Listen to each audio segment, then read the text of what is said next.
Starfield's powers, something we didn't really want or need, but we got them and they're quite cool. There are 24 powers in total, and the way you get these is through finding temples located throughout the main storyline after you've spoke to Barrett and then gone into Vlad and spoke to him at the Eye. There are various different ways that you can engage in this. You can simply find them as you travel through the settled systems. Now there are 24 in total, each varying quite massively from helping you with oxygen all the way up to combat. They do loads of different things and you can level them up. Now there are 24 temples that you'll need to go to. Now where the temples spawn and the powers that you get from each temple is pretty random. But the 24 in total, you will need to get all the way up to 10 times. So you'll need to get them 240 times to max out all of your powers to level 10. Now to help you make that decision, we're going to go through each and every power, show you exactly what they do and what they're most useful for. Now the powers and what level they are can be found in your main menu here. Right at the top, powers. And then these are the various powers that you've got. This will tell you how many undiscovered temples that you've got.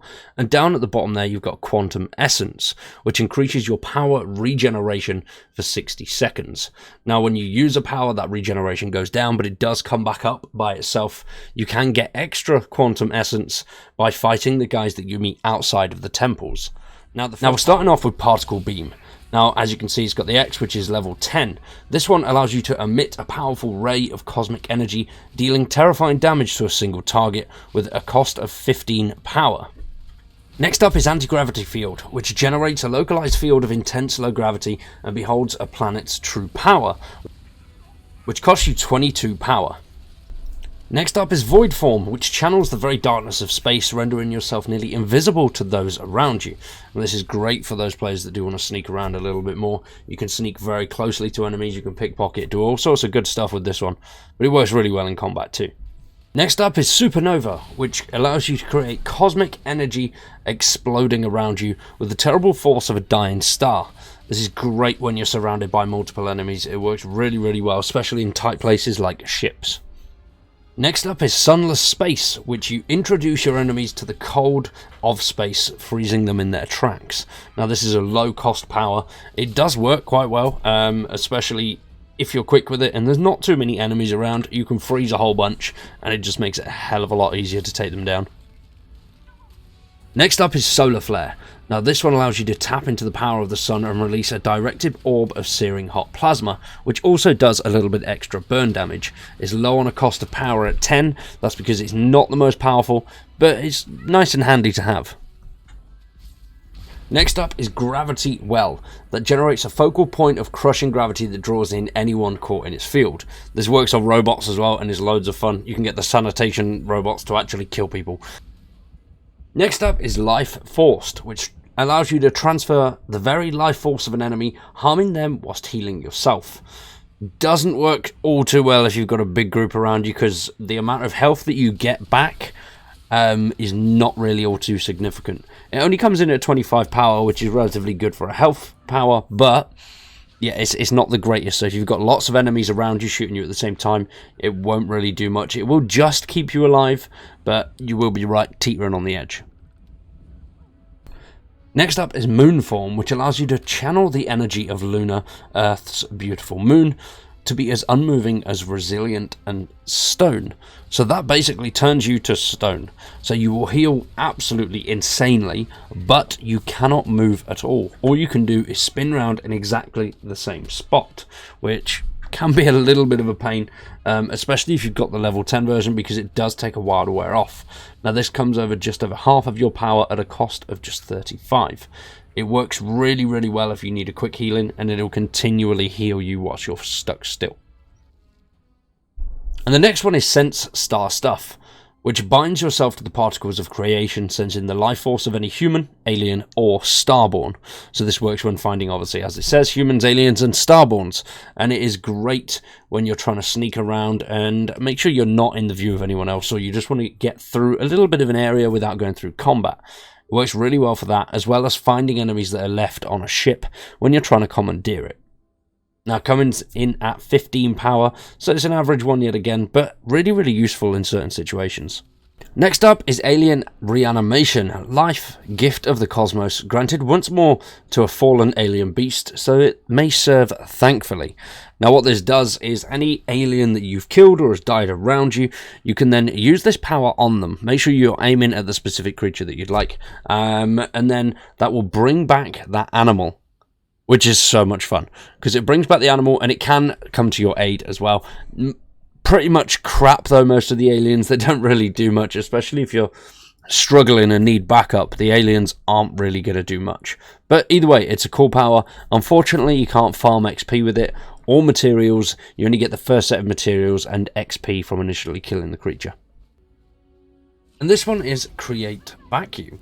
What this does is sucks the oxygen from a local area, any area that you point at, which is quite a small area, but this power is wicked. This works really, really well at disabling enemies. You just hit them with it and then run off. And they get stuck in there because they get hurt for a few seconds, as you can see, and then they just stay there and die. I've not noticed them sort of chase me out of one yet, so it could be a way to just suck them in at the same time. So it works quite well. It's quite good to kill enemies.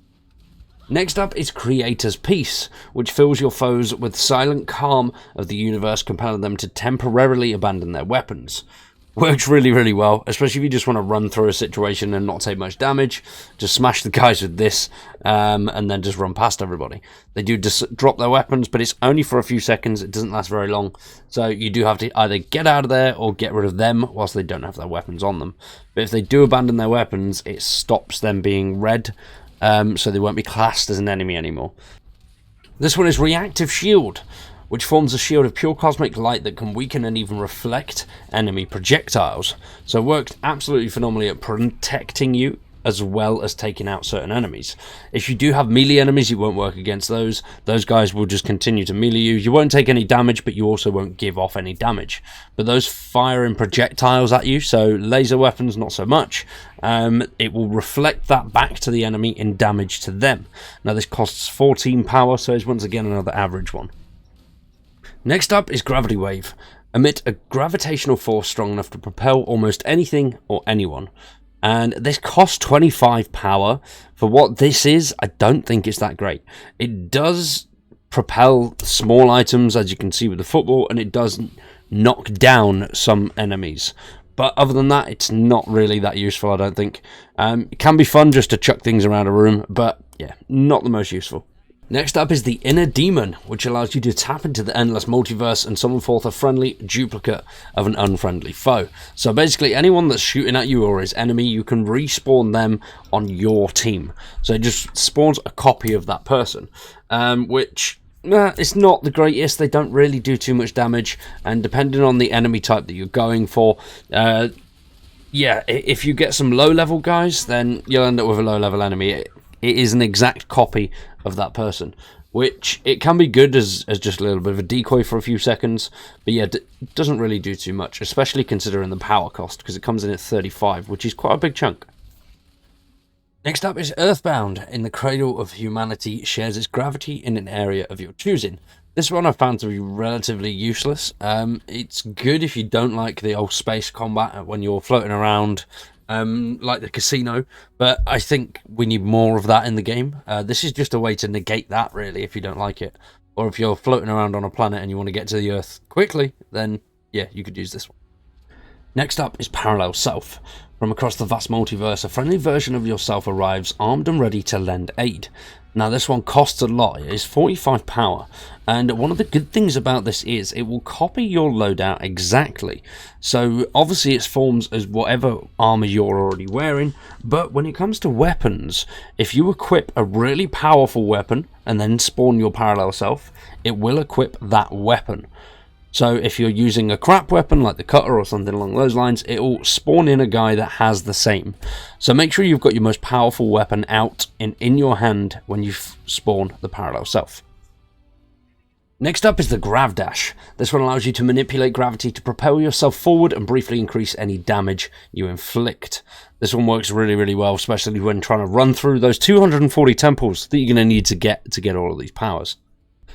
Next up is Precognition, which bends time and allows you to glimpse into the future, which enables you to see the path that people will walk and that the words they may say. So whilst you're in speech and dialogue, depending on what option you want to choose, it will give you their next sentence on the right hand side, which works really cool. It doesn't work in Persuasion, I don't know if I'm bugged or not, but as soon as I went into a Persuasion, which is an actual sort of mini game, it cancelled itself. So I don't know whether you need a certain one for that, but yeah, shame it didn't work through that. Next up is phase time, which is definitely my personal favourite. It allows you to manipulate time itself, so it slows down, including yourself. You don't slow down to the full speed. The enemies and items around you slow down, but it does slow you down quite a bit. So if you've got a weapon to reload, definitely do it before you use this, otherwise you're going to waste a hell of a lot of time, because actions like that still take quite a while. But it works really well against other enemies. It holds them in time for quite a bit, and you can get some decent damage off in the meantime. Now this comes in at 18 power. It is one of the better skills, but it's loads of fun to use. Next up is Eternal Harvest. What has blossomed will bloom once more, ripe for the picking.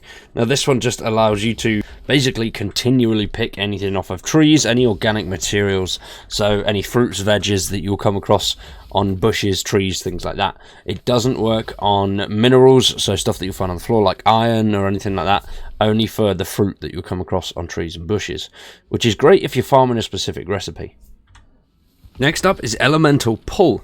Now elements, the truest treasure of planet and moon, are drawn to your being. Now what you got to do is hit this one and you'll get some random elements associated with the planet and region that you're on. Works really well to pretty much get loads of random things. Not the greatest at farming specific items, because what you get is pretty much random depending on the planet that you're on.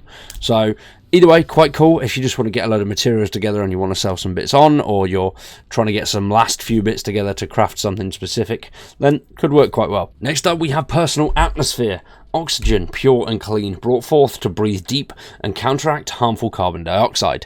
Now this one basically allows you to continually produce oxygen so you can sprint continually. Especially if you've got this at level 10, it works so well. Sprinting is so easy and it lasts forever. It lasts for around about 30 to 40 seconds, I think it was, but you can go forever and ever and it is great. So thank you everybody for watching. Hopefully this has helped and you've enjoyed the video. If you have, drop a like on it, subscribe to the channel and stick around for much more Starfield content. For now though, I've been Cowboy, you've been awesome, thanks for watching, and we'll see you very soon with some more.